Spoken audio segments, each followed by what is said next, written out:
materi saya yang berjudul Ulumul Quran. Ulumul Quran secara etimologi merupakan gabungan dari dua kata bahasa Arab, yaitu ulum dan Al-Quran. Kata ulum adalah bentuk jamak dari kata ilmu yang merupakan bentuk masdar dari kata alima ya'lamu yang berarti mengetahui.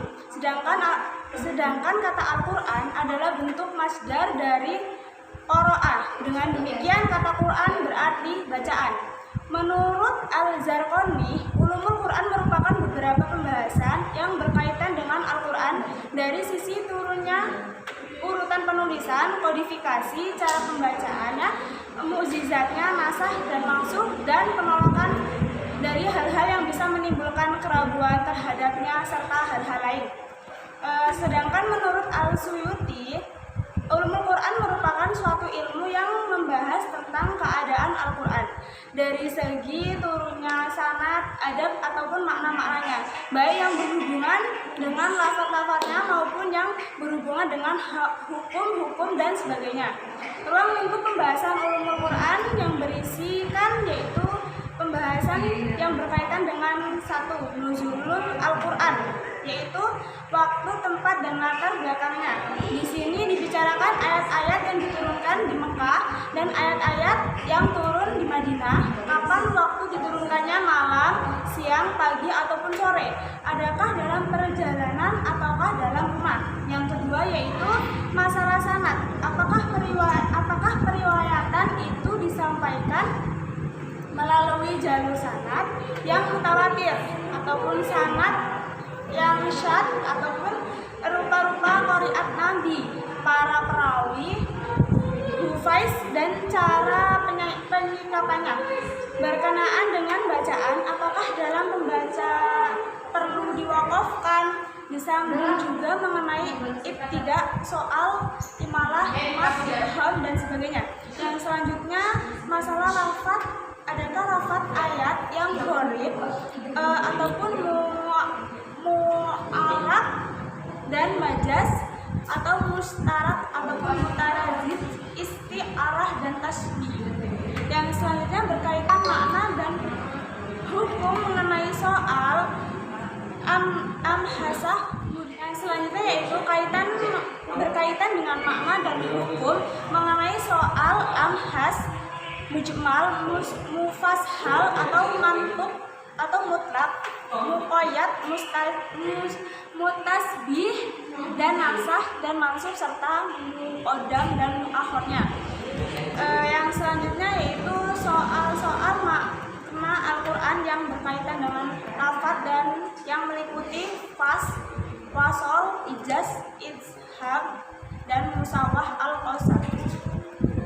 Yang pertama yaitu cabang-cabang dari ulumul Quran, yaitu ilmu mawatin an-nuzul. Dengan ilmu ini diketahui tempat, waktu, musim, awal ayat, dan akhir surat. Yang kedua yaitu ilmu tawarikh an-nuzul, yaitu ilmu ini mengkaji tentang sejarah turunnya ayat secara mendetail ataupun secara jelas. Dengan ilmu ini diketahui masa turun ayat, tertib turunnya satu demi satu dari awal turunnya sampai surat yang sempurna. Yang selanjutnya yaitu ilmu asbabu an-nuzul, yaitu ilmu asbabu an-nuzul menjelaskan tentang sebab-sebab turunnya ayat.